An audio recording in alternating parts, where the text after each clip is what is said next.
안녕하십니까, 이진우입니다. 새해부터 바뀌는 것들이 좀 있는데요. 노사관계와 관련한 노동법, 근로기준법이 바뀐 게 몇 개 있습니다. 지난 정기국회에서 노동계 최대 현안이던 노동법 개정안들이 모두 국회를 통과했는데, 기업이 노동시간을 좀 더 유연하게 쓸 수 있도록 한 탄력근로제 단위 기간이 최대 3개월에서 6개월로 확대되는 안이 핵심입니다. 노동계는 여전히 반대하는 부분도 있고요. 또 그동안 노동계가 요구해온 내용이 통과된 부분도 있고 해서 오늘 손경제 초대석 시간에는 개정된 노동법 내용과 이게 바뀌면 어떤 변화가 생기는지에 대해서 살펴보겠습니다.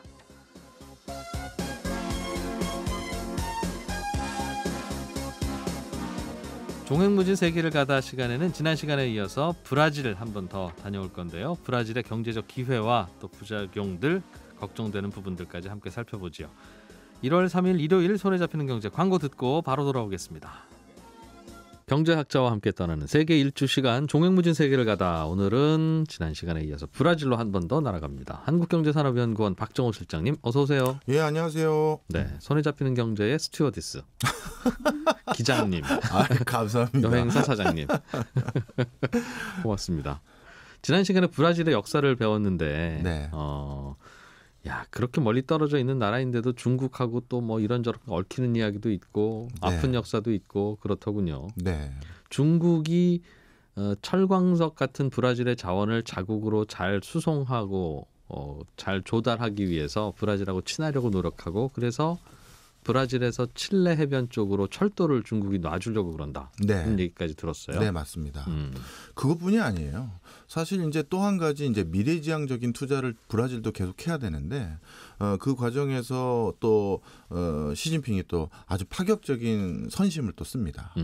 너희도 미래지향적인 도시도 건설하고 인프라를 구성하려면 5G 놔야 되지 않겠어? 우리가 화웨이 제품을 중심으로 5G를 구축하는데 보조금 같은, 그러니까 지원해 줄게. 우리 되게 싸게 제공해 줄게. 하면서 쭉 깔아봐 한 거예요. 그래서 브라질 대통령이 요즘 시진핑 대통령과 사이가 굉장히 좋거든요. 브라질도 아직까지 정부의 부패 지수가 좀 높은 나라들 중에 하나이기 때문에 어떻게 보면 포착되지 않는 형태로 설린 우호를 한 게 아닐까라는 게 국제적인 많은 어떤 정세를 바라보는 사람들의 판단이에요. 역시 브라질 대통령도 5G를 깔아주신다고요? 좋아요 하고 이제 콜을 했더니 바로 또 여기서 길길이 날뛴 사람이 또 누구였겠습니까? 트럼프죠. 특히 5G는 앞으로 브라질이 어떤 내용으로 의사결정을 하는지, 어떤 민심이 있는지, 어떤 행보를 하는지를 다 자칫 잘못하면 중국이 모아 가져갈 수 있다라고 판단들을 하고 있으니까요. 그래서 5G 그거 안 돼. 그거 안 돼. 트럼프가 그랬어요. 그런데 이제 브라질도 예전과 딱 하나 달라진 게 있어요. 예전에는 단순히 수탈만 됐는데 그리고 지금도 굉장히 많은 열강들이 브라질을 어떻게든 활용해 가려고 하는데, 그 과정에서 지금 브라질이 하나 다른 건 본인들의 몸값을 알게 된 거예요. 우리가 중요한 거구나. 우리가 있어야 되네. 그랬더니 이제 브라질 대통령도 그래, 그렇다면 넌 뭐 해줄 건데, 이거 당연히 물어볼 거 아니겠어요.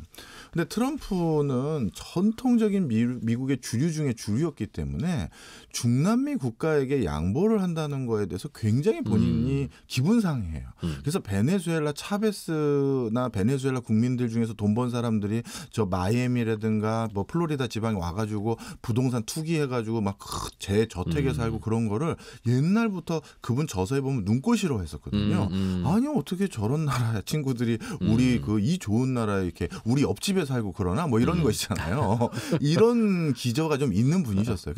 본인 방송에서도 많이 그런 얘기 했었으니까요. 제가 지어낸 게 아니라. 그런데 역시 마찬가지예요. 브라질 대통령에 내가 양보를 해야 된다고? 처음에는 안 들어줬어요. 안 들어주다가 자기 임기 한 3년 동안 브라질 대통령과 이 중국 시진핑 사이에 이 밀월 관계 아닌 밀월 관계가 점점 고착화되다 보니까 이거 안 되겠다 싶어가지고 그 다음 브라질 국민들로서는 가장 원하는 거 하나를 주겠다고 약속을 합니다. 그 중에 하나는 실질적인 5G 지원도 우리가 에릭슨이나 또는 노키아를 통해서 그 장비들을 지원해줄게. 화웨이 거 쓰지 마. 이것도 당연히 깔았는데요. 그거 말고도 중국이라는 나라를 견제하기 위해서 브라질이 어떻게 보면 서구 열강의 식민지가 아니라 우리가 서구 열강과 동일한 반열에 올랐다라는 상징적인 의미를 부여주기로 한 게 뭐냐면 우리에게도 제안했었어요. 뭔지 아시죠?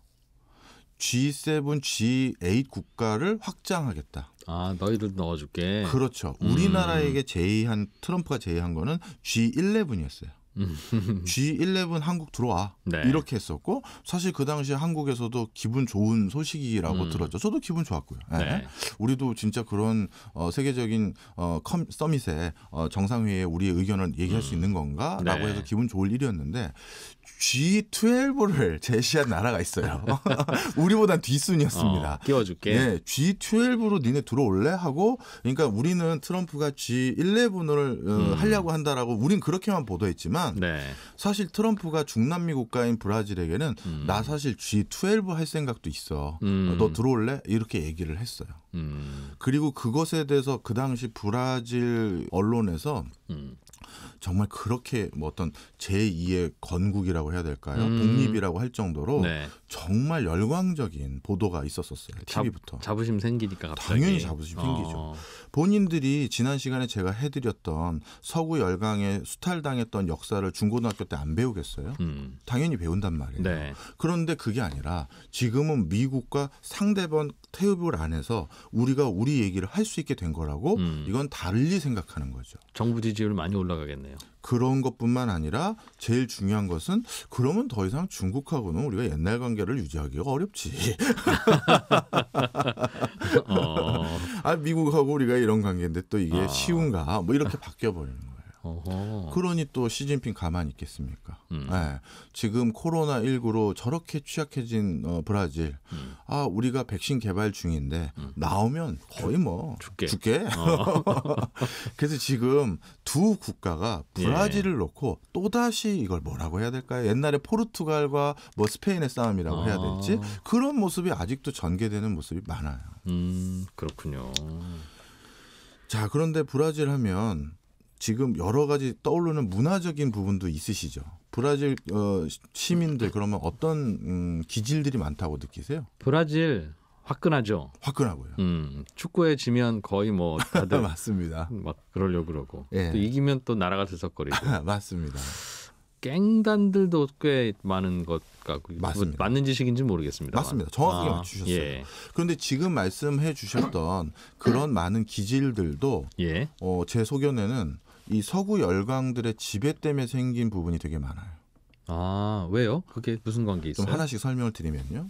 먼저 치안 부분도 말씀드리면 브라질은 지금도 그리고 과거도 서구 열강들의 FDI, 외국인 직접 투자라고 부르죠.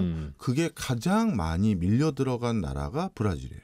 네. 2017년도 자료가 제가 마지막 본 통계인데 FDI 전 세계 지수 어느 나라에 외국인 투자가 제일 많이 됐는데라고 했었을 때 브라질이 세계 6위거든요. 근데 이건 실질적으로 1위라고 생각하시는 게 좋아요. 왜냐하면 브라질이라는 나라가 전 세계 GDP에서 차지하는 위상이 이렇게 외국인 직접 투자에 의존할 나라가 아니에요. 그럼에도 불구하고 외국의 많은 기업들이 뭉칫돈을 들고 온다라는 건 네. 이건 실질적으로 외국인들이 가장 투자를 원하는 나라 1순위가 브라질이라는 거예요. 지금은. 자원 때문에도 그렇고 네. 여러 가지 시장 내부에 성장하는 산업들도 그런데요. 자, 그런데 이렇게 브라질이 기회의 땅이다 보니까 주변의 많은 중남미 국가의 그 국민들이 기회의 땅인 거잖아요.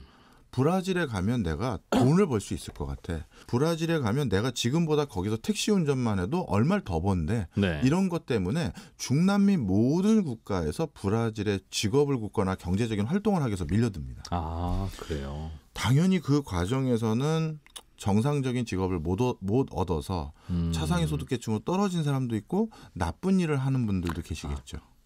이해하셨죠? 거기에 위험한 치안은 주로 이제 외국에서 들어온 남미의 다른 국가들에서 들어온 그렇죠. 분들 때문이다. 예. 그래서 불법 체류자들이 많기 때문에 이런 사람들은 범죄를 저지르고 어디 또 숨어버리거나 밀림에 또 본국으로 이거를 저 중남미 국가들의 협정이 맺어진 게 있어요. 자신들 내부에서는 우리 같은 경우는 FTA랑 똑같은 건데 그런 형태로 원활하게 왔다 갔다 할 수 있는 그런 게 있어서 그런 형태로 이제 갱이 많이 형성됐죠. 그래서 치안이 어느 정도 안 좋으냐면 저는 사실 해외를 많이 가면 갈수록 아마 이거는 저뿐만이 아니고요. 해외 현지에서 우연히 마주친 어떤 한국인들하고 테이블에서 커피나 한잔 하실래요? 하면서 이제 만나서 서로 얘기하다 보면 꼭 느끼는 거예요. 해외를 진짜 많이 가는 사람들의 공통점. 대한민국이라는 나라 참 살기 좋은 나라다. 왜요? 여러 가지 이유가 있는데요.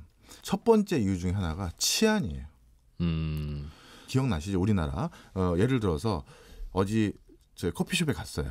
근데 저기 커피 주문을 하러 가야 되는데 이 테이블이 하나 남았어요. 뭐 이 테이블을 물건 하나 놓고 그 물건 놓을 때 뭐 놓고 갈 때도 있어요. 휴대폰? 휴대폰을 놓고 가잖아요. 테이블 네. 위에. 예. 외국에서는 상상을 못할 일이에요. 세상에 휴대폰을 테이블 위에 놓고 다른 데 간다고? 이거는 정말 있을 수 없는 일이에요. 특히 유럽도 마찬가지고 그 사이 누가 가져가니까. 그런데 유럽은 테이블 위에 있는 걸 소매치게 가져가는데 그 정도 수준인데 브라질은 그 수준보다 높아요. 거리에서 휴대폰을 하면 안 됩니다. 브라질은. 내 폰인데? 내가 휴대폰을 들고 있을 때 오토바이가 그걸 싹 채가요. 그래서 브라질은 제가 아는 한 이렇게 빨리 발전하는 나라 이런 신흥국들은 사실 명품 시장이라는 게 형성돼야 되잖아요. 네. 모르겠습니다. 브라질의 상류층은 명품 시장이 있겠죠. 그들만의 리그가 있으니까. 근데 서민들이나 중산층도 돈 좀 벌면 내가 내 돈 모은 걸로 명품 하나 장만해야지. 뭐 그런 거 그 꿈이 있을 수 있잖아요. 근데 브라질은 중산층까지도 명품 시장이 없어요. 왜? 그걸 하고 다니는 순간 또 채가거든요. 네. 그러니 브라질은 치안이 너무 열악해진 지금 이 상황. 이게 궁극적으로 왜 그럴까? 방금 또 봤더니 서구 열강들이 투자도 많이 하고 이래서 기회의 땅이다 해서 많은 사람들이 밀려들다 보니까 생기는 거죠. 그래서 치안도 그래서 어렵고. 네. 그리고 또 한 가지가 있어요. 우리가 예전에 지금은 이거 왜 없어졌는지 저도 사회학자라든가 인류학자분들에게 많이 여쭤보는데 대답을 해주시는 분이 별로 없어요. 뭐냐면 코리안 타임. 예전에 먼저 우리는 기억하시죠? 약속 시간 항상 30분은 늘 늦는 거고. 맞아요. 30분 늦은 거 가지고 뭐라 그러면 그 왜 이렇게 본인이 좀 이상한 사람이고. 이상하네. 이랬었잖아요. 이 코리안 타임. 이거 왜 없어졌을까요? 지금은 5분만 늦어도 휴대폰으로 미리 정말 죄송합니다. 거의 다 왔거든요. 하면서 네. 보내잖아요. 예. 그러면서 뭐 연인 관계도 뭐 한 10분 늦을 거면서 열만세 뭐 이렇게 보내고. 그런데 지금 이게 없어졌단 말이에요. 그러네요. 네. 언제부터인가? 그렇죠. 제가 여러 학자분들께 여쭤보는데 대답해 주신 분이 명쾌하게 해 주신 분은 없는데 자, 비슷한 거겠죠. 예전에는 한 달에 한 번씩 목욕하는 분들도 있었고. 그거랑 이게 뭔 상관이에요? 아니, 요즘은 웬만하면 집에서 샤워하잖아요. 그 목욕 때문에 늦게 온단 아니, 말이에요? 그게 아니라 이제 그런 거 하나하나들 그러니까 이제 현대인이라고 하기 좀 어려운 그런 습관들이 네네. 저절로 그냥 하나씩 없어지는 뭐 그런 거 아닐까요? 아니 뭐 저도 그런 생각도 가져봤어요. 그런데 저는 자주 샤워합니다. 혹시 오해하실까 봐. 네. 자, 그런데 브라질.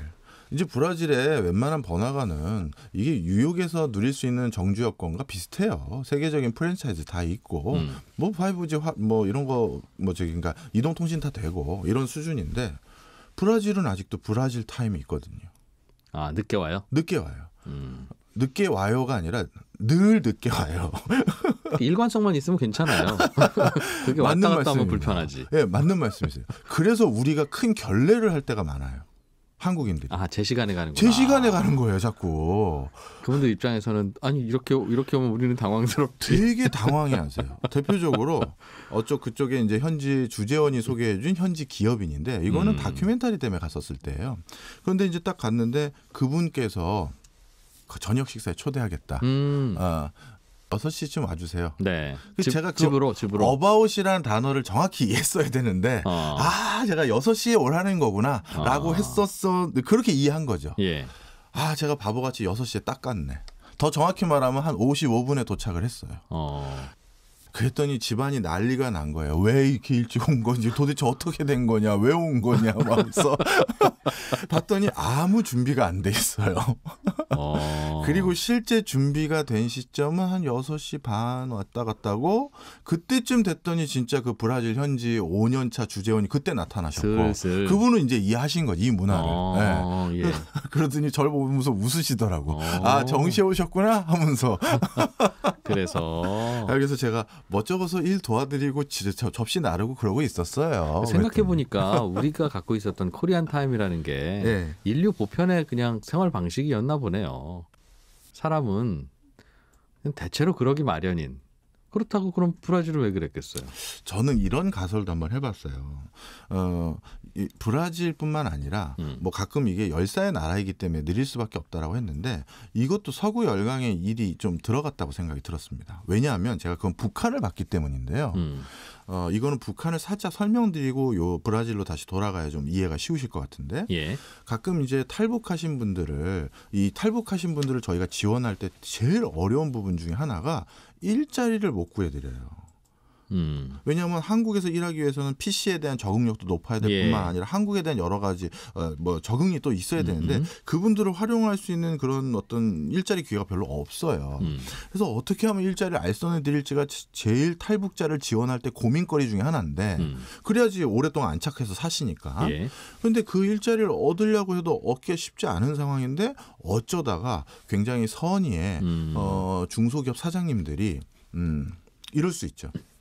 선의 중소기업 사장님들이 내가 탈북자 좀 보내주세요. 제가 2명 정도는 고용할게요. 라는 분들이 계세요. 네. 근데 그분들이 한 몇 개월 지나고 나면 이런 표현이 정확한 표현인데 그분들이 하신 표현인데 정말 학을 떼세요. 왜요? 제 시간에 안 와요. 어느 정도로 안 오냐면 출근을. 네. 취업 인터뷰를 하는 날인데 오전 10시에 만나기로 했는데 오후에 와요. 이건 내 일자리를 하기 위한 날인데. 네. 그래서 왜 오후에 오셨어요? 오전에 오시기로 했잖아요. 왜 연락은 왜 안 받으신 거예요? 라고 하면 탈북자 다는 아니겠죠. 제가 다 폄하할 생각은 없고요. 어떤 분들은 온 게 어디냐? 이거예요. 자, 그게 왜 그럴까요? 북한은 실제 실업률이 제로죠. 이해하셨죠? 알겠어요. 그럼 거기에도 현장에서도 네. 그렇겠네요. 그렇죠. 거기에서도. 맞아요. 북한에서는 일이 그러니까 어떤 상황이 되냐면 공장장하고 근로자의 가불관계가 바뀌어 있어요. 그 중앙정부는 출근해 주시면 감사합니다. 그렇죠. 중앙정부는 공장장만 짜요. 할당 맞춰라. 생산해라. 그런데 근로자 입장에서는 저걸 더 많이 생산한다고 나에게 인센티브가 더 오는 구조도 아니고. 해고를 당하면 그냥 쉬다가 또 어디 국가에서 또 가니까. 직업을 구해주니까. 그러니 해고를 당할까 봐 걱정할 이유도 없고 네 공장장이 나한테 갑질을 해. 그럼 나 그만둬. 그럼 그 안 나오면 이제 공장장은 정말 난리가 나는 거예요. 그러니 공장장이 그 근로자들 눈치를 보는 게 일반적이거든요. 일반적이거든요. 입사하면 공장장이겠네요. 그럼 바로. 그러다가 잘하면 이제 근로자로. 바로 그 이유 때문에 출근 시간이 9시지만 좀 내가 오늘은 컨디션이 안 좋다. 9시 반쯤 가야지. 그게 이제 그쪽이란 말이에요. 이게 그러니까 문화라고 보기도 그렇고 사회제도적인 부분도 있거든요. 네. 그런데 여기도 똑같죠. 서구 열강의 노예들이었단 말이에요. 내가 정시에 출근해서 저기 밭으로 나가서 거기서 그 처음부터 곡괭이질 열심히 한다고 해서 내가 더 얻을 게 있을까요? 없는 거예요. 가능하면 숙소에서 한 발짝이라도 슬로우 모션으로 나가야죠. 그래야 한 삽이라도 덜 뜨니까. 그러니 그게 오랫동안 몇백 년이잖아요. 그러니까 뭐 비난할 게 아니라 자연스러운 현상이네요. 그렇죠. 비난할 게 아니에요. 오랫동안 몇백 년을 이어져 왔고 그게 지금 완전 문화가 돼버린 거죠. 그냥. 네. 그래, 사람의 모든 행동은 비난할 건 없어. 이게 다 이유가 있을 뿐이야, 그죠? 네. 바로 그래서 일단 한국인들이 브라질 타임이 있군요. 네, 브라질 타임이 있고요. 그래서 이게 이제 굉장히 지금 브라질에 진출했던 우리 한국 어떻게 보면 주재원들을 불편하게 한다. 불편하게 하는 정도가 아니라 우리는 아시잖아요. 우리 기질. 이게 속이 썩어간다라고 얘기를 해야 되나? 빨리빨리. 네, 빨리빨리. 왜 안 온 거냐. 뭐 이러면 이제 그냥 웃으면서 손은 들고 가고. 이런 겁니다. 네. 브라질은 가끔씩 저희는 접하는 게 축구팀, 네, 브라질 대표팀 하면 저 친구들은 항상 이긴다? 뭐 이렇게 하고 보잖아요. 네, 축구팀을 보다 보면 흑인도 있고 거의 백인도 있고 약간 갈색인 분도 있고 그래서 굉장히 많이 섞여 있어요. 맞아요. 그래서 올스타든가 싶기도 한데 그 브라질 국민들은 다 그렇다는 거는 이런저런 이제 인종과 민족들이 섞여 있다는 뜻 아니겠습니까? 그렇죠. 괜찮아요. 잘 섞여서 사는 나라도 있고 그게 강점인 나라도 있고 또 그게 갈등의 시발점인 나라도 있는데 아직까지 갈등의 시발점이죠. 네, 특히 이제는 인종은 워낙 자꾸 섞이다 보니까 우리는 뭐 백인이네, 흑인이네, 원주민 개네 그런 예, 표현 예. 쓰잖아요. 그런데 그들끼리는 더 세부적으로 그걸 알아봐요. 어디 쪽과 어디 쪽이 섞인 인종, 어디 쪽과 어디 쪽이 섞인 인종을 정말 세부적인 용어가 다시 있어요. 몇 대 몇 이렇게 네, 섞이는 네, 거의 그 수준이에요. 그래가지고 그 세부적인 용어가 있다는 건 그걸 굳이 지금도 구분해야 구분한다는 될 뜻이군요. 이유가 있다라는 거죠. 그리고 사실 또 주로 모여 사는 동네도 조금씩 다 달라요. 네. 그렇겠죠. 그래서 예. 갈등은 아직도 높다. 그러니까 이 옛날 열강 때 있었던 일들이 아직까지 고스란히 브라질에 이제 이어지고 있다 이렇게 보시면 되고요. 특히 아직도 이제 취약한 게 열강들이 지금은 제조는 그리고 제조뿐만 아니라 직접적인 서비스 업종은 많이 손을 뗐어요. 브라질에서. 네, 왜냐하면 이제 국민의 절대 다수는 거기 현지 원주민들이잖아요. 본인들이 힘을 쓸 수가 없어요. 네, 투표를 하더라도 그다음에 투표를 하더라도 내가 예를 들어서 프랜차이즈 업종을 쫙 브라질 전체를 가지고 있는 뭐 유럽계의 어떤 뭐 백인이다라고 예. 하면 갑자기 우리가 선거할 때는 그 원주민들이 대다수인데 우리 최저임금 올려줘라. 우리 그리고 근로시간 단축시켜라. 이런 거 하는 순간 자기는 비즈니스에 큰 위해를 받는 거잖아요. 예. 그러니까 점점 이 서비스 업종이나 제조업은 우리가 할 수 있는 게 아니다 생각을 하십니다. 이 원래 투자를 했던 백인들이 그리고 이분들은 다 어디로 가느냐. 금융만 장악해요. 그리고 금융만 장악해요. 그래서 금융은 이제 아직까지 서구 열강이 철저히 지배하고 있고 예. 현재 광산업이나 이런 현지 그 어떤 개발 사업들은 국영기업들이 다 가지고 있고 근데 이 국영기업들 중에서 일부는 중국에 매각되거나 다국적 기업에 일부 매각됐던 게 있고 예. 그다음에 나머지 이제 그러면 이런 과정에서 어떤 일이 생기냐면 그 개발 이익이라든가 어떤 그 현장에 생긴 이익의 상당 부분을 금융회사가 가져가는 구조예요. 그렇겠죠. 그래서 여기 기준금리 들으시면 놀라실 텐데 기준금리가 요즘 대폭 낮아져서 기준금리 말씀드리는 네. 겁니다. 예. 기준금리, 시중금리가 아니라 5%예요. 와. 우리 시중금리도 요즘 5% 있나요? 그래도 꽤 내려가긴 했네요. 몇 년 전에 들어본 금리와 비교하면. 예, 시중금리는 뭐 14%, 뭐 20%일 때도 있고 이런 거죠. 물가가 그렇게 많이 올라서 그렇겠지요. 그것도 있고요. 네. 물론 그 아까 말씀드렸던 기본적으로 그 금융 시스템이 저는 이건 그 사채 놀이를 하고 있다. 예대 마진이 많고. 그렇죠. 이거 고리대금업이다. 저는 그냥 그 수준으로 보였어요. 제가 너무 또 유럽 그 금융회사들을 폄하하는지는 또 모르겠습니다. 저는 그냥 그렇게 보였어요. 저분들에게 조금만 이율 낮춰주고 네. 아니면 장기로 저기 좀 납부할 수 있게끔 바꿔주면 좋을 텐데 하는 생각이 많이 들었었습니다. 하여튼 금융기관들끼리 경쟁을 잘 안 하나 보군요. 뭐 이건 거의 그 시장을 장악한 거죠. 이거 브라질 또 한 번 더 해야 되겠는데. 그래야 되겠네요. 이건 네. 땅이 크니까 그런가요?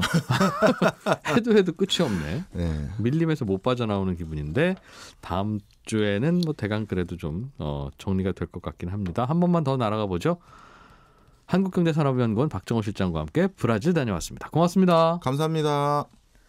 새해에는 근로자들과 관련한 근로기준법, 노무와 관련한 다양한 법의 변화가 좀 있습니다. 이것은 일하시는 근로자들에게도 영향이 있지만 또 이분들을 고용하는 분들에게도 영향이 있으니까 사실상 모든 국민들이 다 영향을 받는 법이겠죠. 어떻게 바뀌고 달라지는 점은 어떤 게 있는지 노무법인 현율의 장진나 대표 노무사와 함께합니다. 어서 오세요. 네, 안녕하세요.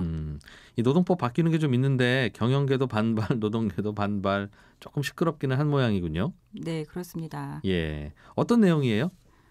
네, 그동안 그 많은 논란이 되었던 탄력 탄력적 근로시간제 단위기간이라든지 예. ILO 협약과 관련된 내용이라든지 이제 이러한 내용들이 예. 대거 법률에 그 반영이 되면서 노동관계법의 그 대대적인 재개정이 이루어졌습니다. 예. 또 요즘에 저희 코로나 때문에 그 저희 배달기사분, 그다음에 택배기사분들 이런 분들 도움 없이는 저희 못 살아요. 그런데 네. 이런 분들이 근로자가 아니기 때문에 사회보험에 그 사각지대에 있다 이런 지적이 있었었거든요. 사대보험. 예, 네. 그래서 이번 법 개정에서 이런 특수고용직 근로자들에게도 고용산재법이 그 당연 적용되게 그렇게 개정이 됐습니다. 되었습니다. 크게 두 가지네요. 네. 그러니까 탄력 근로제 그리고 플랫폼 근로자들에 대한 사대보험 문제. 네, 그리고 노동조합법과 관련돼서 노동조합에 관련된 또 사안들도 개정이 있었습니다. 하나하나 배워보죠. 뭐 이런 것도 굳이 이런 거 알아야 되나 싶지만 다 이게 우리 삶과 연결이 되는 거니까 어떻게 바뀌는지 알아야 또 회사도 잘 다닐 수 있을 것 그렇죠. 같아서요. 예. 이게 탄력 근로제라고 하는 게 주 52시간제를 의무화하면서 네. 그러면 일감이 몰리는 그런 시즌이 있는 경우는 어떻게 하느냐. 정확하게 매주에 52시간만 어떻게 현실적으로 하느냐. 이 논란 때문에 뭔가 그 보완 규정을 만든 거죠. 예, 그렇습니다. 가장 쟁점이 되어왔던 것은요. 탄력적 근로시간제의 그 단위 기간에 대한 문제였습니다. 예. 업무량의 증감이 이제 되는 거에 따라 가지고 탄력적 근로시간제는 일주일 평균 근로시간이 40시간을 초과하지 않게끔 네. 일을 시켜라. 그래서 지금 과거에는 2주 단위, 3개월 단위로 기간을 그 정해서 네. 이 기간 내에서 평균 근로시간 40시간만 지키면은 52시간을 넘겨도 근무를 네. 시키게끔 하는 그런 제도였습니다.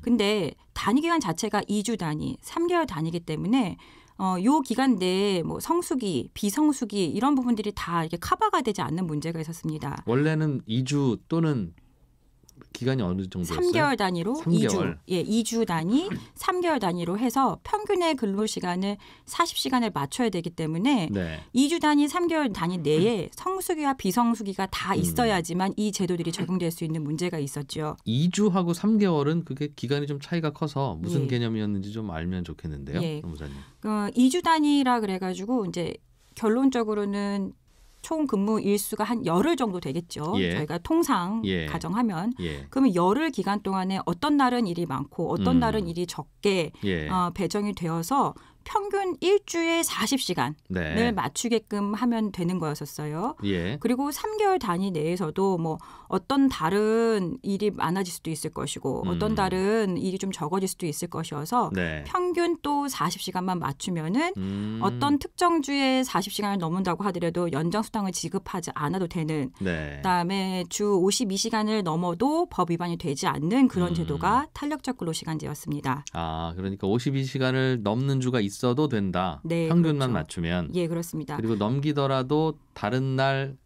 작업을 안 하는 방식으로 특별하게 넘긴 주에 초과 수당은 안 줘도 된다 네, 이 말이군요. 그렇죠. 예. 그런데 이렇게 단위 기간이 2주 3개월 단위라는 것은 현실적으로는 굉장히 짧은 기간이거든요. 저희가 보통은 뭐 연 단위로 보면은 어떤 연 단위로 비수기가 오고 뭐 성수기가 오고 예를 들어서 음식점 같은 경우에도 이런 연말들은 또 성수기고 파티 많을 수 그렇죠. 있고. 예. 그리고 또 뭐 봄이나 이럴 때는 또 뭐 비수기가 올 수도 있고 그런 부분들을 고려하지 않았기 때문에 이 제도가 좀 유명무실하다 이런 지적이 있었었고요. 그래서 그 이번에 법 개정에서는 3개월 이상, 그다음에 6개월 미만의 기간을 단위 기간으로 하는 탄력적 근로시간제가 다시 신설된 것입니다. 그 좀 더 말씀드리면 예. 6개월 단위 내에 성수기와 비성수기를 평균을 해서 일주의 근무 시간이 40시간이 되도록 하는 탄력적 근로시간제가 새로 만들어진 것이죠. 그러면 예를 들면 회사가 우리는 그 기간을 5개월로 정했어. 네. 정한 후에 이 5개월 동안 주당 평균 근로시간은 40시간으로 넘기지는 않을게. 네. 그러나 어떤 달은 뭐 한 달 또는 두 달 내내 계속 야근을 하다 보면 일주일 평균 근로시간이 52시간을 넘기는 때도 있을 수는 있어. 그렇죠. 그러나 이 5개월 평균으로 내면 주당 40시간을 넘기지는 않으면 네. 그러면 근로기준법 위반도 아니고 네. 52시간을 넘기는 그 주에 뭐 특별한 수당도 안 줘도 되는. 그 그런 조금 겁니까? 더 이제 조금 더 디테일하게 말씀을 드리자면 예. 이렇게 3개월 이상 6개월 미만의 그 탄력적 근로시간제라고 하더라도 일주에 최대로 근무할 수 있는 근무 시간에 대한 한도는 52시간으로 정해져 있고 예. 52시간을 넘어서 일을 하는 경우에는 12시간 범위 내에서 연장 근로를 가능하게 해서 총 근무 시간은 64시간까지 가능하게끔은 되어 있습니다. 물리적으로 그 어떤 일이 있어도 64시간은 안 되는 거고. 그렇죠. 예. 다만 그거를 허용은 해주되 네. 허용했다고 해서 그게 뭐 위반은 아니다 그 말이군요. 그렇죠. 어떤 주에는 그러면 52시간을 근무를 하고 또 다른 주에는 뭐 예를 들어서 32시간만 일을 한다. 네. 그래서 기준 근로시간을 40시간으로 평균 맞추고 예. 그다음에 이 평균 맞춘 근로시간에서 당사자와 합의에 따라서 12시간씩 연장 근로를 할 수가 있죠. 예. 그렇게 되면은 특정 주는 52시간에다가 연장 근로 12시간까지 포함을 해서 64시간까지 근무가 가능하게 되는 그런 제도가 됩니다. 그렇군요. 근데 그 기간을 최대 한 6개월까지도 넉넉하게 잡을 수 있다. 회사가. 그렇죠. 예. 회사들 입장에서는 그래도 예전 생각보다는 한숨 돌린 것 같기는 하고 근로자 입장에서는 네. 이럴 거면 이 52시간 제도라고 하는 게 과로하지 말자는 개념으로 취지로 만든 법인데 예. 뭐 이렇게 2달씩 과로하기도 하고 이런 일이 그럼 벌어진다는 뜻이면 세상에 뭐가 개선된 거냐 이게 이런 이야기를 할 수도 있겠어요. 예. 그래서 노동조합 측에서는 이런 부분들에 대해서 그 과로 그다음에 장시한 근로 이런 것들이 그대로 더 어떻게 보면은 유지가 되는 것이고 그다음에 예전에 있었던 3개월 단위 탄력적 근로시간제는 도입을 할 때 네. 근로자 대표와 서면 합의를 해서 그 서면 합의 내용으로 그 주 단위의 근무일과 근무일별 근로시간까지 사전에 다 정하게끔 그렇게 규정이 되어 있었는데 이번에 그 새로 만들어진 신설된 3개월 이상 6개월 미만의 그 탄력적 근로시간제, 저희가 편의상 6개월 단위 탄력적 근로시간제로 얘기를 하는데 요 규정에는 예전에 3개월 단위 탄력적 근로시간제보다 서면 합의의 요건이 더 완화돼 버렸어요. 오히려. 네. 그래서 근로자 대표하고 회사가 주 단위 근로시간만 정하면 되는 거고 그 주의 1단위 근로시간까지는 정하지 않아도 되게끔 되어 있습니다.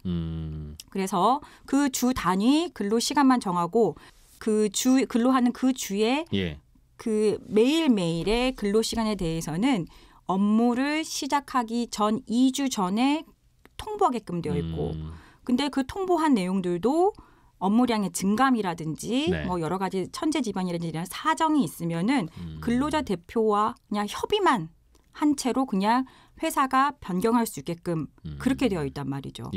뭐 이런 부분들에 대해서 근로자들의 과로를 방지하기 위해서 이번에는 근로일과 근로일 간에 11시간의 휴게 시간을 보장해주는 이런 제도가 신설되어 있긴 하지만 이런 부분들은 예전의 제도에 비해 가지고는 많이 후퇴했다라는 그런 그렇겠네요. 지적이 있는 거죠.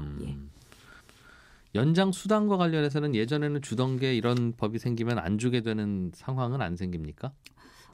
뭐 연장 수당 부분에 대해서는 크게 이 제도로 이제 뭐 이슈가 될 부분은 없겠지만 이 제도가 이제 도입되면은 결론적으로 6개월 단위 내에서는 어떤 주에서는 특정한 이제 수당을 받지 않고도 일을 해야 되는 그런 부분들이 있기 때문에 그 부분 때문에요. 사실적인 부분들이 현실적인 부분들이 조금 적용이 있을 것 같습니다. 오히려 전체 총소득은 줄어들 수 있겠군요. 비슷한 일을 하면서도.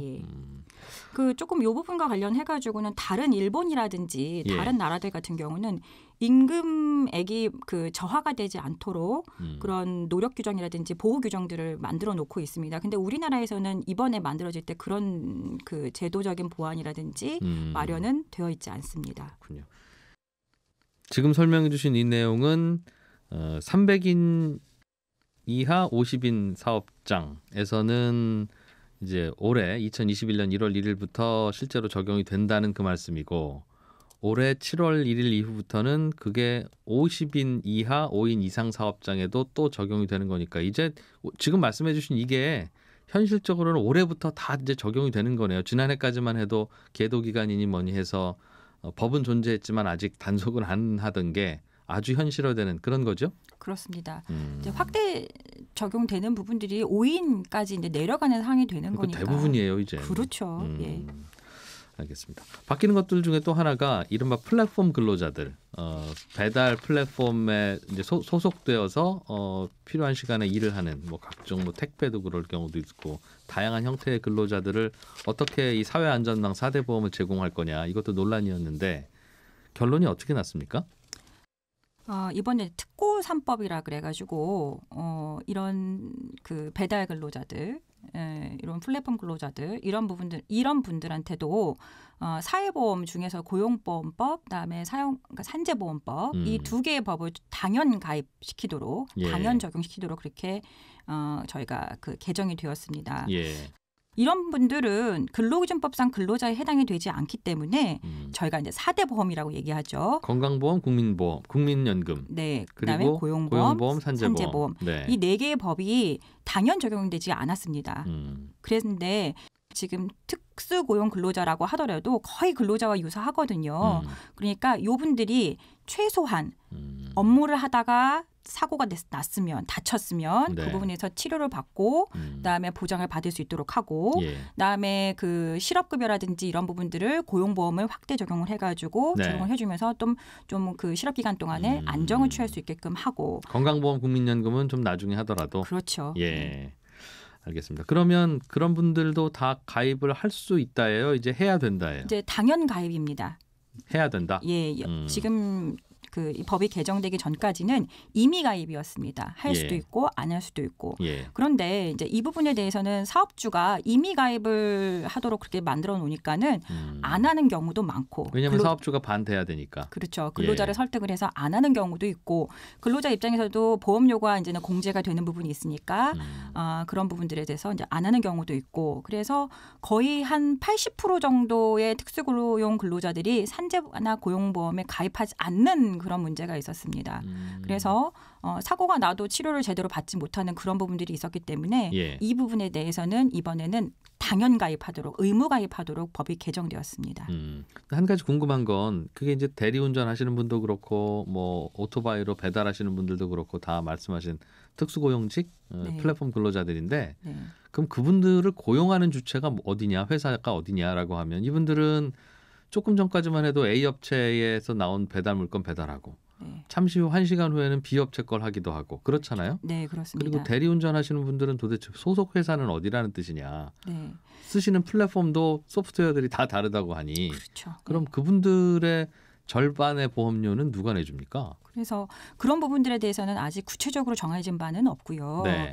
그리고 이제 이 부분에 대해서 최근에 이제 논란이 많이 일어나고 있는 중입니다.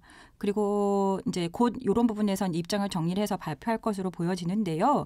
또 이런 문제들뿐만 아니라요. 예를 들어서 특수고용 근로자들의 그 대표적인 형태로 보험 모집인들이 있습니다. 예. 근데 보험 모집인들 같은 경우에는 그 소속 회사라고 얘기를 해야 될까요? 네. 자, 요러한 그 소속 회사에서 사업자 등록증을 발급받을 것을 요구하는 경우도 굉장히 많습니다. 그래서 개인 사업자지 근로자 아님을 다시 한번 확인하자. 그렇죠. 그래서 그런 경우가 있는데 사업자 등록을 냈든지 내지 않았든지 이런 부분에서는 업무를 수행하는 부분에 있어서는 특수고용 근로자들에게 별로 차이가 없거든요. 그래서 요 분들에 대해서도 어떻게 적용할 것인가에 대한 논란들도 있고 현재 이제 각각에 있는 사업장 대표자들과 네. 그다음에 정부와 그다음에 또 특수고용 근로자들 노동조합들도 있거든요. 그래서 같이 협의를 지금 하고 있는 것으로 그렇게 알고 있습니다. 알겠어요. 4대 보험 중에 고용보험과 산재보험은 강제로 가입하게 하는데 문제는 근로자가 반, 나머지는 고용주가 반. 그 고용주 반을 누가 내느냐. 그렇죠. 그 논란이 좀 남아 있다. 조금 더 덧붙여서 말씀을 드리자면 특수고용 근로자들 같은 경우에는 또 소득이 굉장히 불규칙하거든요. 근데 불규칙해서 결국은 어떤 달에는 많이 내고 어떤 달에는 조금 내고 이러는데 이거를 각각 매 월마다 이거를 산정해서 보험료로 부과를 할 것이냐. 네. 이런 거에 대한 문제들도 지금 좀 디테일하게는 있는 거라고 알고 있습니다. 아니면 작년 것 소득 통틀어서 계산한 후에 그거를 이듬해 그냥 계속 부과하는 걸로 한 해씩 더 늦춰서. 그렇죠. 지금 자영업 하시는 분들이 그렇게 네. 건강보험료 나온다면서요? 뭐 그런 부분들도 고려해 볼 수 있을 것 같습니다. 알겠습니다. 그렇게 되면 혹시 사고가 나거나 중간에 일감이 떨어지거나 아니면 스스로 다른 이유로 그만둔다 하더라도 실업급여도 나오고 산재 처리도 된다는 뜻인데 네네. 다른 변수나 혹은 남은 문제는 없어요? 이제 이거를 이제 어떻게 적용하고 이제 적용할 것이냐, 이제 이런 부분들의 문제가 있을 것이고요. 예. 이런 부분들이 가능하게 된다라고 한다면, 뭐 대표적으로는 보험 모집인들이나 캐디분들이나 이런 특수고용 근로자들도 예. 출산휴가 기간 동안에 출산휴가 급여를 받을 수 있고요. 그렇겠네. 육아휴직도 예, 할 수 있고. 그렇죠. 육아휴직 급여 뭐 이런 부분들에 대해서 검토가 될 수가 있고, 충분히 이런 부분들을 보장을 받으면서 근무를 할 수 있기 때문에 네. 고용도 안정이 될 것이고 삶의 질이라든지 근무 환경도 충분히 개선될 수 있을 것으로 보여집니다. 그런데 말이죠. 이게 현실적으로는 산재보험이라고 하면 이제 같은 그룹 안에서 모든 근로자들이 이제 같은 산재보험을 가입한 거잖아요. 그렇죠. 우리는 A 산재보험, B 산재보험 회사가 다른 게 아니니까. 네네. 고용보험도 마찬가지일 거고. 네. 그러면 누군가가 거기에 대해서 혜택을 많이 받으면 예. 이제 다른 분들은 보험료만 높아지는 이제 그런 문제가 있어서 원래 보험이라는 게 그런 거긴 합니다만 지금 예를 들면 특수고용직이나 이른바 프리랜서들이 들어오면 네. 저도 그런 직업이긴 한데 예. 육아휴직하기가 더 편하지 않겠어요? 회사 다니는 분들보다? 회사 다니는 분들은 회사 업무나 혹은 뭐 조직에서 눈치 보는 일이나 이런 것 때문에 자유롭게 못 쓰고 나면 이 정규직 월급이 확 줄어들면 이것도 좀 고민이다 하는 건데 네. 프리랜서 분들은 그런 부분에 대한 부담은 좀 적을 테니 네. 오히려 더 이게 더 늘어나면 네. 어려운 분들이 많이 받아가는 거에 대해서까지야 뭐 큰 문제 없지만 그게 이제 내 산재보험료와 내 고용보험료 보험 요율을 올리게 되는 문제가 생기고 그런 건 좀 숙제가 남아있겠다 싶은 생각이 드네요. 그렇죠. 그래서 육아휴직급여라든지 이런 실업급여라든지 이런 것들을 적용을 할 때 최저급여를 기준으로 해서 보장 기간은 네. 일반 근로자들과 똑같이 그렇게 해서 뭐 누군가는 더 많이 받아가고 뭐 이런 부분들이 없게끔 하는 예. 방법들도 검토되고 있습니다. 그러게요. 그걸 어떻게 참 나누기도 그렇고 안 나누기도 그렇고 알겠습니다. 또 바뀌는 게 좀 있어요? 예, 이번에 또 좀 눈여겨볼 만한 것은요. 예. 아까 탄력적 근로시간제와 비슷한 선택적 근로시간제에 대한 개정 내용이 있었습니다. 그건 뭐예요? 예, 선택적 근로시간제라는 건 뭐냐면은 근로자가 출퇴근 시간을 근무 시간을 정하는 제도입니다. 네. 그래서 지금 현행법에서는 1개월 단위를 기준으로 해서 일주의 평균 근로시간이 40시간만 되면은 네. 근로자가 자유롭게 뭐 하루에는 뭐 12시간 일할 수도 있고 하루에 뭐 4시간을 일할 수도 있고 이렇게 자유롭게 일을 할 수 있도록 그렇게 규정이 되어 있습니다. 예. 근데 저희가 이제는 업무 중에서 어떤 연구 개발하는 업무들 네. 이런 연구 개발 업종들 같은 경우에는 한 달 기간 내에 뭐 연구 개발 업무가 끝나는 게 아니고 그렇죠. 보통은 3개월씩 가지 않습니까? 그러니까 정산 기간을 지금 현재 있는 1개월 그 단위 기간을 늘려서 3개월로 늘려준 거죠. 그래서 지금 현재는 한 달 안에서 어떤 주는 많이 일하고 네.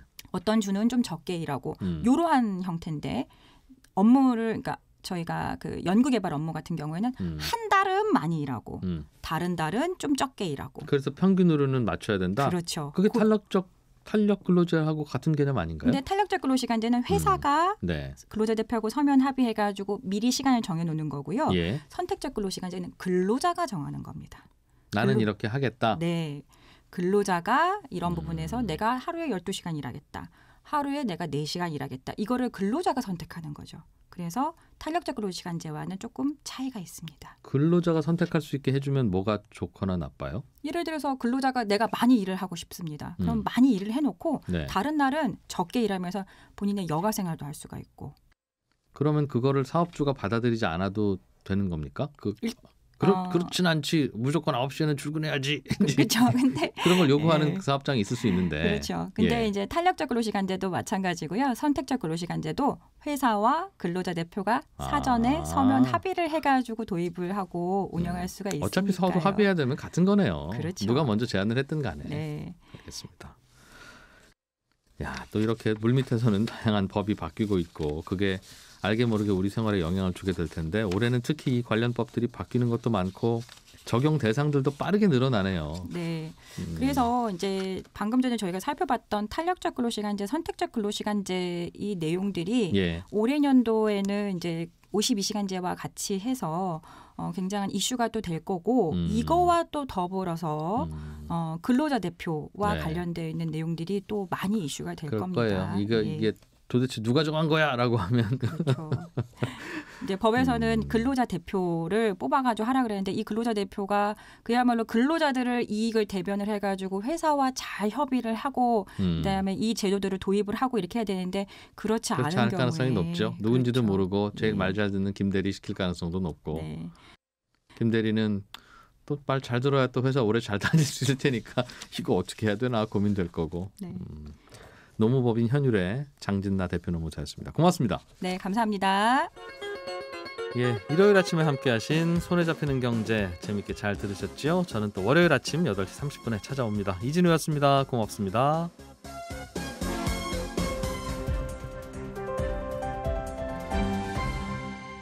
경제를 생각하는 사람들의 즐거운 습관. 이진우의 손에 잡히는 경제.